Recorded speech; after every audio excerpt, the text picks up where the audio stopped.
tatimmus shalihat. Asyhadu an la ilaha illallah wahdahu la syarika lah wa asyhadu anna Muhammadan abduhu wa rasuluh. Allahumma salli wa sallim wa barik ala nabiyyina Muhammadin wa ala alihi wa ashabihi wa man sara ala sunnatihi ila yaumiddin. Masyiral muslimin, jamaah salat subuh yang dimuliakan Allah Subhanahu wa taala. Semoga istighfar kita tiap-tiap saah menjelang fajar diterima oleh Allah Subhanahu wa taala, dan juga seluruh amal ibadah kita menjadi betul-betul amal yang diridhoi oleh Allah Subhanahu wa taala. Mudah-mudahan iman dan takwa kita ini juga istiqomah lurus mengikuti sunnah Rasulullah sallallahu alaihi wasallam, dan diberi kekuatan oleh Allah untuk mempertahankan, memegang teguh sampai kita akan dipanggil oleh Allah Subhanahu wa taala. Artinya kita diambil oleh Allah dalam keadaan husnul khotimah. Amin ya rabbal alamin. Jamaah sekalian, sebagaimana biasa kita hari Ahad mengkaji tentang himpunan putusan majelis tarjih. Tetapi saya mohon maaf, kitabnya itu kemarin saya taruh di mana belum ketemu sampai dengan tasnya sekalian. Kemarin kita sudah menyampaikan tentang iman kita kepada para malaikat Allah Subhanahu wa taala yang menjadi rukun iman kita yang 6 itu. Kita tidak mempersoalkan bentuk malaikat itu, tetapi kita yakinlah bahwa betul-betul malaikat itu dikehendaki oleh Allah Subhanahu wa taala dan diciptakan serta diberi tugas, yang tugas itu akan dikerjakan dengan sempurna dan tidak akan pernah bermaksiat kepada Allah Subhanahu wa taala. Ini sifat malaikat. Kemudian yang ketiga mungkin insya Allah kalau tidak salah adalah beriman kepada Nabi dan Rasul Allah Subhanahu wa taala. Jemaah sekalian, bersangkutan dengan Nabi, iman kita kepada Nabi dan para utusan Allah Subhanahu wa taala ini adalah hal yang sangat fundamental juga, sangat dasar, sangat kuat, karena tercantum di dalam syahadat kita. Kita bersaksi bahwa Nabi Muhammad adalah utusan Allah Subhanahu wa taala. Di dalam kitab Riyadhus Shalihin bab tentang fil amri bil muhafadzati ala sunnah wa adillatiha, bab tentang perintah untuk menjaga terhadap sunnah-sunnah Rasulullah Sallallahu Alaihi Wasallam dan beberapa dalil yang menguatkannya. Ada sebuah hadis yang sangat terkenal. Kenapa kemudian hadis ini dimasukkan di dalam bab untuk menjaga sunnah Rasulullah Sallallahu Alaihi Wasallam?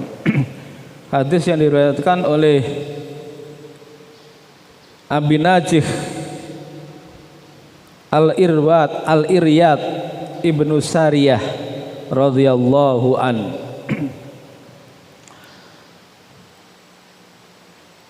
Yang berlafaz atau yang berbunyi fa'alaikum bisunnati wa sunnatil khulafa'ir rasyidin al-mahdiyyin addu 'alaiha bin nawajid wa iyyakum wa muhdatsatil umur fa inna kulla muhdatsatin bid'ah wa kulla bid'atin dhalalah. Tidak dilanjutkan wa kulla dhalalatin finnar di dalam hadis ini, hanya sampai kepada fa inna kulla muhdatsatin bid'ah wa kulla bid'atin dhalalah.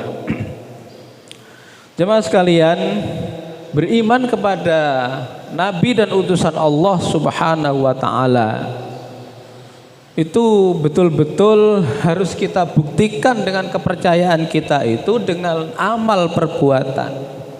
Jadi iman itu seperti yang sudah kita ketahui, kita uraikan di muka ketika kita mengkaji HPT ini, iman itu adalah diyakini di dalam kalbu kita, diucapkan dengan lisan kita, kemudian diamalkan dengan amal perbuatan kita.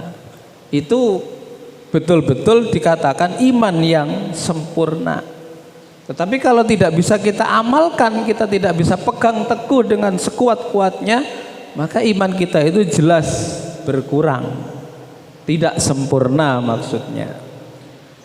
Makanya ini di dalam dalil-dalil yang menguatkannya tadi tentang perintah untuk menjaga sunnah Rasulullah tadi itu dikutip di dalam Al-Qur'annya, wa ma atakumur rasulu fakhudhuhu wa ma nahakum anhu fantahu. Saya kira jamaah sekalian sudah banyak yang hafal. Dalil Al-Qur'annya jelas, apa yang dibawa oleh Rasulullah, datang dari Rasulullah sallallahu alaihi wasallam, fakhudhuhu, maka ambillah, peganglah kuat, amalkan sekuat-kuatnya. Jangan sampai kita kemudian dengan taat kepada ulama tertentu, taat kepada orang-orang soleh tertentu, kadang kita kemudian melampaui terhadap Rasulullah Sallallahu Alaihi Wasallam. Ini tidak dibenarkan. Maka yang harus kita junjung tinggi itu adalah wa ma atakumur rasul fakhudhuhu. Apa yang dibawa oleh Rasul itu kita ambil, kita pegang teguh, kita amalkan. Jangan kemudian ada ulama-ulama tertentu yang kemudian kita yakini, kita pegangi pendapatnya, kadang-kadang menyelisihi Rasulullah Sallallahu Alaihi Wasallam. Ini yang harus hati-hati. Banyak sekali sekarang amal perbuatan-perbuatan seperti itu yang harus kita ketahui. Wa ma nahakum anhu, apa yang dilarang oleh Rasulullah Sallallahu Alaihi Wasallam tentang segala sesuatu atau perkara tertentu, fantahu, maka hindarilah, maka jangan kamu kerjakan. Di dalam hadis yang lain yang diriwayatkan oleh Imam Abu Hurairah radhiyallahu anin Nabi sallallahu alaihi wasallam, qala da'uni ma taraktukum. Ya Rasulullah, kami beri satu pesan atau ajakan yang akan kami pegang teguh ketika engkau tinggalkan. Kemudian faqala Rasulullah sallallahu alaihi wasallam, innama ahlaka. Nah, ini tidak kemudian serta-merta Rasulullah menyebutkan sesuatu yang harus diwasiatkan kepada para sahabatnya. Da'uni ma taraktukum. Ya Rasulullah, beri kami satu pegangan, satu dakwah untuk yang bisa kita amalkan ketika nanti kita sekalian engkau tinggal ya Rasulullah. Kemudian Rasulullah mengatakan, faqala Rasulullah sallallahu alaihi wasallam, innama ahlaka man kana qablakum. Ini Rasulullah cerita, sesungguhnya hanya saja yang menjadikan rusak hancurnya orang-orang sebelum kamu, maksudnya pengikut-pengikut Nabi dan Rasul yang terdahulu itu diceritakan oleh Rasulullah SAW, biar kita tidak kemudian mengikuti umat-umat terdahulu, menyelisih kepada para nabi dan rasulnya. Kasratus su'alihim, mereka itu banyak bertanya, banyak persoalan-persoalan yang selalu ditanyakan ketika diberikan sebuah perintah ataupun larangan.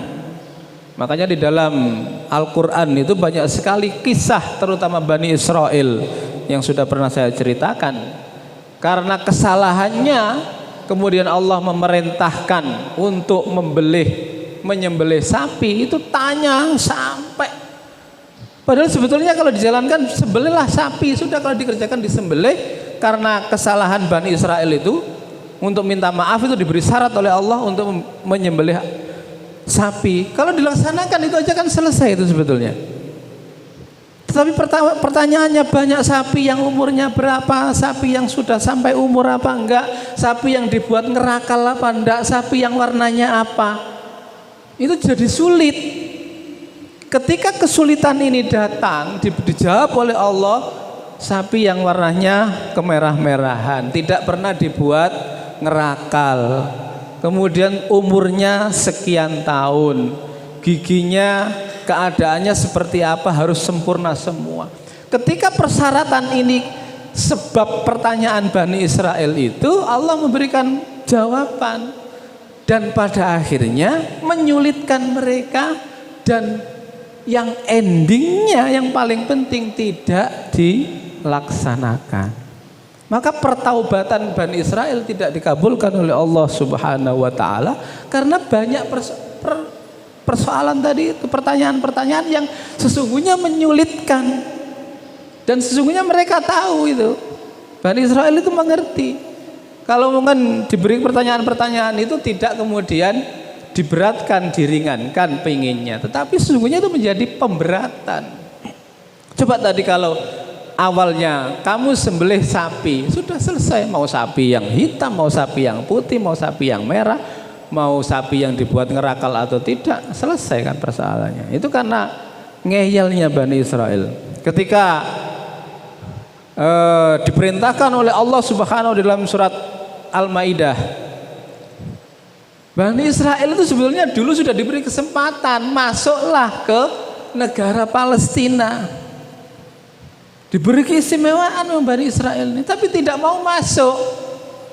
Alasan yang di dalamnya itu ada kaum yang lebih kuat, macam-macam, kemudian tidak mau masuk, kemudian diserahkan kepada orang-orang yang istiqomah untuk menjalankan perintah Allah dan nabinya.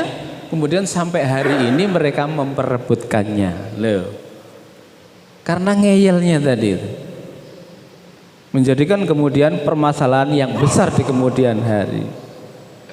Itu contoh. Innama ahlaka man kana qablakum kasratus su'alihim wahtilafuhum ala anbiyaihim. Mereka selalu menyelisihi terhadap apa yang dibawa oleh para utusan Allah dan nabinya, yang menjadi panutan nabi-nabinya. Bani Israel itu banyak sekali yang diselisihi tadi itu, tidak dijalankan dengan sebaik-baiknya. Bahkan sampai hari ini, kenapa kemudian nabi itu diturunkan terus menerus sampai akhirnya kepada Nabi Muhammad SAW yang terakhir itu, karena memang dia itu di samping menyelisihi nabinya itu, bahkan kadang-kadang mau membunuh nabinya. Ada yang dibunuh. Di dalam Al-Quran, dzalika bi annahum kanu yakfuruna bi ayatillah wa yaqtulunal anbiya'a bi ghairi haq. Nabi itu dia bunuh sampai begitu. Umat-umat terdahulu itu. Atau paling tidak itu dihalang-halangi dakwahnya dengan sekuat tenaga, dengan berbagai cara. Fa idza nahaitukum an syai'in fastanibuhu, kata Rasulullah. Dan ketika kami melarang kepada kamu tentang sesuatu, an syai'in fastanibuhu, maka jauhilah, larangan itu wa idza amartukum bi amrihi, dan ketika Rasulullah memberikan perintah kepada kamu dengan sebuah perintah, fa'tu minhu mastata'tum, datangi, kerjakan perintah Rasulullah atau utusan-utusan Allah itu mastata'tum, semampu kita, tidak ada paksaan, tidak kemudian harus mungkin 100%, enggak, semampu kita, sekuat tenaga kita, tidak dituntut untuk 100% mungkin, tetapi sekuat tenaga kita, mastata'tum. Hadis ini diriwayatkan oleh muttafaqun alaih, Bukhari dan Muslim.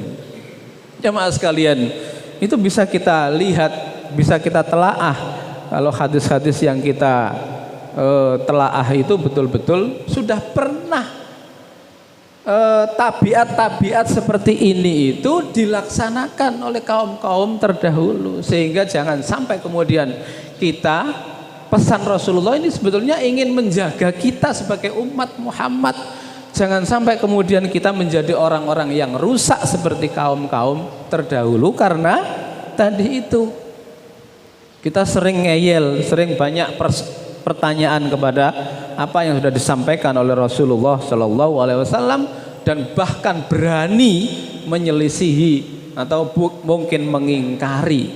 Ini yang betul-betul dipesankan. Makanya tadi itu, alaikum bisunnati wa sunnati khulafair rasyidin al mahdiyin, pegangilah betul-betul amanat sunnah Rasulullah wa sunnati khulafair rasyidin, dan 4 khalifah yang mengganti Rasulullah Shallallahu Alaihi Wasallam tadi itu, dengan pegangan yang amat kuat. Adzu 'alaiha bin nawajid, gigitlah betul-betul sunnah Rasulullah dan para khulafaur rasyidin itu dengan gigitan gigi geraham. Sampai kalau gigit buah di ujung gigi itu kan tidak seberapa kuat, tapi kalau sampai menggigit sesuatu di gigi geraham itu tidak bisa, akan sulit untuk dilepas karena kuat. Ini maksudnya itu adalah ibrah. Adzu 'alaiha bin nawajid wa iyyakum wal muhdatsatil umur, dan kita diberikan wasiat oleh Rasulullah SAW, kamu hati-hatilah dengan persoalan-persoalan baru di dalam agamamu, di dalam perkara urusan agamamu. Fa inna kulla muhdatsatin bid'ah, bahwa sesungguhnya tambahan-tambahan baru di dalam agama itu bid'ah, tidak ada landasan kuat yang dicontohkan oleh Rasulullah Sallallahu. Nah, di sini ikhtilaf kita itu. Kadang-kadang kita menyelisih, mengingkari Rasulullah itu karena kita menambah sesuatu yang tidak diperintahkan. Saya kira jemaah sekalian tahu, azan, jelas-jelas azan sudah dicontohkan, ditambahi di muka, ditambahi di belakangnya. Mau iqomah juga begitu. Banyak sekali perbuatan-perbuatan bid'ah, dan di dalam hadis Rasulullah tidak disebutkan bid'ah hasanah, bid'ah sayyi'ah, tidak ada. Yang namanya tambahan, maksudnya Rasulullah itu tambahan dalam hal-hal agama, itu jelas, tidak usah diuraikan. Kalau kita menambah apa yang sudah diperintahkan ibadah makhluk, laksanakan saja. Jangan ditambah-tambahi yang kemudian kita menuju kepada menyelisih Rasulullah Shallallahu Alaihi Wasallam. Fa inna kulla bid'atin dolalah, sungguhnya bid'ah yang tadi rentetannya karena ada tambahan-tambahan tertentu di dalam agama itu dolalah, sesat, tidak ada tuntunannya Rasulullah Shallallahu Alaihi Wasallam. Bagaimana nanti kalau ketika kita di yaumil akhir ditanya, katanya kamu umatnya Nabi Muhammad tapi tidak melaksanakan perintahnya yang jelas-jelas sesat. Kemudian pertanggungjawaban kita kepada Allah bagaimana? Kita ditanya syahadat kita tadi. Ini jamaah sekalian, mudah-mudahan iman terhadap Nabi dan Rasul Allah ini yang terakhir ini, terutama umat kita sebagai umat Nabi Muhammad Sallallahu Alaihi Wasallam, mari kita hidupkan, kita tegakkan. Jangan sampai kemudian ada tambahan-tambahan yang kemudian menuju kepada perselisihan, kemudian bahkan mengingkari sunnah Rasulullah Shallallahu Alaihi Wasallam, yang kemudian kita akan dihancurkan oleh Allah. Kalau tidak di dunia ini, kita nanti hancur di hadapan Allah ketika kita menjadi orang-orang yang dimintai pertanggungjawaban. Demikian saya kira kajian pagi ini, mudah-mudahan menjadi tambahnya ilmu kita, menjadi tambahnya takwa dan iman kita kepada Allah Subhanahu wa taala, terutama akidah dan tauhid kita betul-betul murni, tidak dicampuri dengan hal-hal yang jelek. Kurang lebihnya mohon maaf. Akhiru da'wana alhamdulillahirabbil alamin. Assalamualaikum warahmatullahi wabarakatuh.